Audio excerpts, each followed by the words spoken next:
গত 15 ফেব্রুয়ারি 2025 তারিখে মাননীয় প্রধান উপদেষ্টা আনুষ্ঠানিকভাবে কমিশনের কাজের উদ্বোধন করেন। এই কমিশনের দায়িত্ব হলো রাজনৈতিক দল ও শক্তিসমূহের সঙ্গে আলাপ আলোচনার ভিত্তিতে গুরুত্বপূর্ণ কতগুলো সংস্কারের বিষয়ে ঐকমত্য পৌঁছানো এবং একটি জাতীয় সনদ প্রণয়ন করা।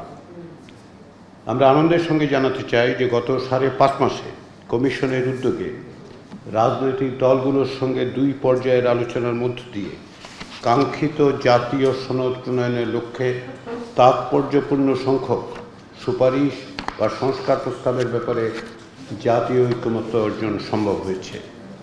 এসব বিষয়ে আলোচনার সময় রাজনৈতিক দলগুলোর মধ্যে অভূতপূর্ব সৌহার্দ্য ও সম্প্রীতির বিষয়টি ছিল বিশেষভাবে লক্ষণীয়।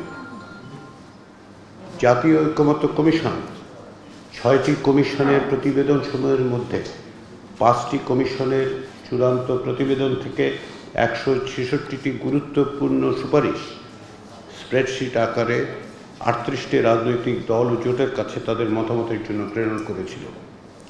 166টি সুপারিশের মধ্যে সংবিধান সংস্কার সংক্রান্ত সুপারিশ ছিল 70টি, নির্বাচন ব্যবস্থা সংস্কার বিষয়ে 27টি, বিচার বিভাগ সংক্রান্ত 23টি, জনপ্রশাসন সংক্রান্ত 26টি এবং দুর্নীতি দমন কমিশনের সুপারিশ ছিল 20টি।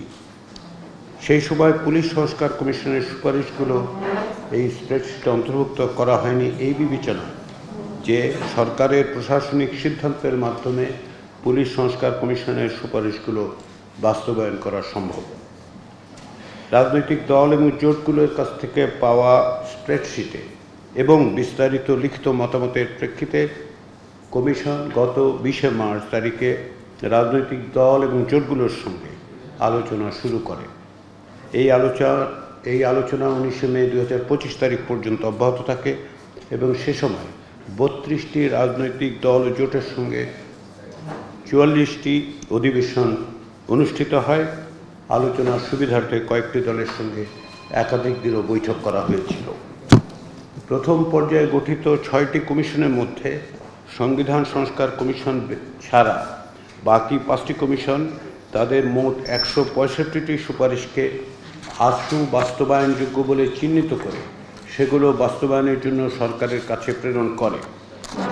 এর মধ্যে নির্বাচন ব্যবস্থা সংস্কার কমিশন সংক্রান্ত 14টি, বিচার বিভাগ সংস্কার কমিশন সংক্রান্ত 50টি, দুর্নীতি দমন কমিশন সংস্কার কমিশন সংক্রান্ত 51টি, জনপ্রশাসন সংস্কার কমিশন সংক্রান্ত 32টি এবং পুলিশ সংস্কার কমিশন সংক্রান্ত 18টি সুপারিশ অন্তর্ভুক্ত ছিল। কমিশন মনে করে যে এইসব সুপারিশ নির্বাহী সিদ্ধান্ত, বিধি প্রণয়ন অথবা অধ্যাদেশ জারির মাধ্যমে বাস্তবায়ন সম্ভব। উল্লেখ্য যে এই সুপারিশগুলো বিভিন্ন সংস্কার কমিশনের প্রতিবেদনে আছে এবং এগুলো রাজনৈতিক দল এবং জোটসমূহের কাছে পাঠানো 166টি সুপারিশের অন্তর্ভুক্ত ছিল না।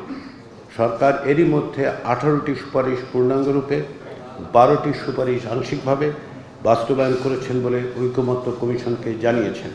এছাড়া এখন 92টি সুপারিশ বাস্তবায়নাধীন রয়েছে। আপনাদের অনেকের স্মরণে থাকবে যে আলোচনার প্রথম পর্বের শেষে 26 মার্চ তারিখে কমিশনের পক্ষ থেকে সাংবাদিক সম্মেলনের মাধ্যমে এই বিষয়ে অগ্রগতি সবাইকে অবহিত করা হয়।